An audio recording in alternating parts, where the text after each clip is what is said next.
Okay. Para sa mga far mommy, ganito po ang gawin nyo sa inyong mga far baby. Para handa sila sa mga fireworks. O, eto. Gawin natin to kay David para hindi siya matakot sa fireworks. Ayan. Para feeling nila may nakaakap pa rin sa kanila. Ayan. Tingin ka dun, be. Tingin ka po doon. Ayan.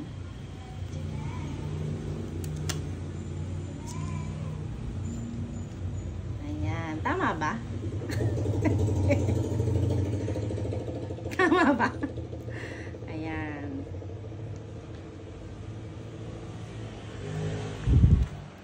Kabilis naman. Wait lang po. O, ayan. Para hindi siya matakot sa fireworks. Dapat ang ilagay nyo yung medyo makapal. Ayan. O, hindi ka natakot sa fireworks niya, na?